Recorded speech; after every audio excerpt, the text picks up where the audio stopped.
And welcome back to Applebee's Tailgate Talk here on WKAC, the Big 1080. We've got him live here, Coach Jeff Pugh. The East Limestone Indians coming off a good win last night. Coach, tell us what you told us right before we come back in the show. I just thought it was huge that we got out quick on them. You know, when you lose a week before and play like we did in the second half, put the ball on the ground 3 times and really, gave us no chance to win the game against Madison Academy by the things we did offensively. Didn't do very well defensively the week before either. Gave up 5 big plays of 50 yards or more. So, going in with them winning the week before against Guntersville, the momentum's a huge thing in the first quarter. So I felt like if we got out quick on them, we ran some things early to get some big play potential there, and it worked out for us, and we got up on them 20-0 there in the first quarter. And for all practical purposes, that kind of killed their spirit and let our kids know that, if you don't turn the ball over, you play well defensively and play well on special teams. We got field position every time on special teams. You're gonna have a chance to win the game. And our guys got to realize it doesn't matter what kind of team you got, don't matter how many players you got back. If you don't take care of that football, and on defense, if you don't get some 3 and outs and get some stops, it's going to be hard to beat people. So. Yeah. I thought we did a good job of that in the first. The first quarter was really about as good a first quarter as we've had at East Limestone in a while. So the boys come in with a chip on their shoulder, you think, to kind of redeem themselves from last week, or are they just playing Jeff Pugh and East Limestone football? They didn't. I tell you, they didn't like the week of practice they had. It was rough. It was rough. But at the same time, after the game was over with last night, we did a substantial amount of running this week because we cramped up last week. I thought we quit last week. And that's not going to happen as long as I'm there. Or, if we keep on quitting, they need to get them another coach. So I told them I'm not going to stand for quitting. And, until you decide that you're not going to be quitters, I don't care what the circumstances of the game deliver to you. You got to keep playing. You're right. And it doesn't matter what kind of calls you get. Don't matter what happened to you the play before. You got to play the next play like you've been taught and coached. And I thought the players responded well. And even last night during the game, they said, "Coach, let's keep on running them extra sprints." We felt good tonight. We didn't cramp. We felt better. Wow. So most guys don't say that, but like I said, Coach, we got there injury free. I know. First series, CJ went down, and everybody was kind of a little nervous about that. And that son of a gun is just a tough kid. Went right back out there. Stayed out for a few plays and said, "I'm ready, Coach." Went back in, got him a touchdown, I think, on the next series or 2. Well, look, I'm going to tell y'all something. That's football. Yeah. And for me, as long as I've been in it, that's football. You play hurt. Yeah, and he did. If you ain't got a bone sticking out, I expect you to go back out there and try. Go back out there and at least try to play and let the coaches decide whether or not you need to go see the trainer or not, okay? Yeah. Or go to the ambulance or the hospital or whatever. We've got in this stage now where everybody runs to the trainer when you get a hangnail. You can't do that and be a football player. So, yeah, kudos to C.J. Yarber because last night he did straighten his leg at a hyperextension right there. So we thought, oh, my goodness. So everybody starts panicking except me. Because you go on to the next guy, and he come up and he said, "Coach, I'm good." And I said, "C.J., I don't want you to get hurt. Are you okay?" "Yes, sir." I said, "Then let's go."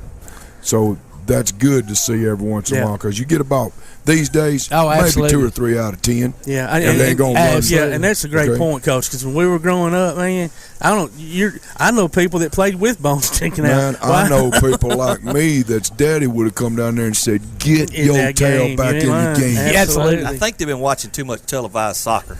Well, all the flopping that goes on in some of that. I'm gonna tell you, man, it's just a different generation, man. I don't know what it is, but it's like you said, 2 out of 3, maybe out of the 10 that'll stick it out and whatever, and they get a little bump or bruise, and they're like, "Oh man, I can't do it." And it blows my mind. Here's what I do though. I'm gonna find those guys. Yeah, I'm gonna find those guys that I see out there. They got a shoulder hanging down a little bit, and they ain't come told me nothing. I'm going to find those guys that are limping a little bit, and they ain't come said nothing about coming out of the game. Absolutely. I'm going to find those guys that are still going at it when they beat up a little bit. That's the guys you're going to win with. Exactly. Down and because those are the guys that love the game. They love the game. They love their teammates. They want to do all they can to win. And, like you said, they're just far and few between to find nowadays. Football's a tough game. That's what it's meant for. It's meant for tough people. Absolutely. By the time you go through a practice now into the early season, everybody's got bumps and bruises. They just do. And, you got to suck it up. Coach, you got a long ride next week. Yeah, man, that's the only one really. I looked at our schedule and I went, oh my goodness, to Gunnersville. Oh my goodness, to Arab. Oh my. No, Zach, you got to listen. I'm in control right here. All the places that we could have had to go, I went, man, I hope we don't have to travel there. I hope we don't have to travel. Well, this is our travel game this year. We got to go to Scottsboro. And they got a good football team. I don't care if they lost last night or not. Well, I watched them play against Ardmore, and there's some big boys on the line that control the line of scrimmage that game. And, I mean, after that, I didn't see any Division I athletes, skill players. They were good. Don't get me wrong. They had good. They got a 10th grader, Jacob Manning. It's quick. He's small and he's quick. They do some wildcat with him. Of course, I'm sure you've seen that already. But you got Don Jacobs. And you got Coach Jacobs. You got Coach Jacobs there, too. He knows what he's doing. He's going to find our weaknesses, and he's going to try to utilize his offense to expose those weaknesses, so I know what's coming. We better be ready up front, I'll tell you that right now. We get our face mask pounded. That'll be a good battle up front, though. It's going to be a great battle up front. I can't wait to watch that one. I cannot wait to watch. To me, those are some of my favorite games. I'll be over there. Oh, yeah. We got just a little bit of time now, so shoot us out a senior spotlight for us. Let's do Andrew Paris.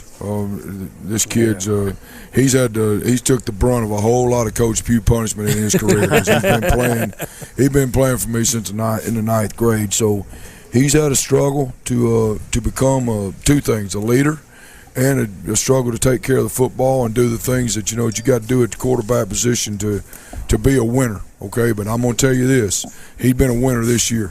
Absolutely. He's showing a whole lot of different qualities that he hadn't showed before, a whole lot of maturity. He's making plays.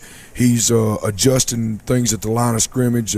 Last night he had to turn around and tell the referee, hey, you didn't reset the play clock. Oh, wow. So he was sitting there doing the reset the play clock to the referee, and he looks up. Well, he finally resets it. He sure was. I almost had a heart attack. I looked at him and went, dang.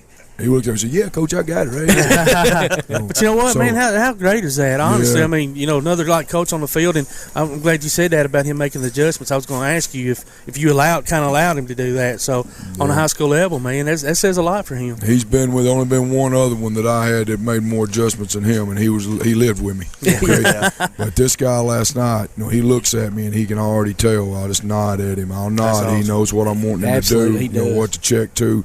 He's gotten a whole lot better at reading coverage, and he's got a whole lot tougher.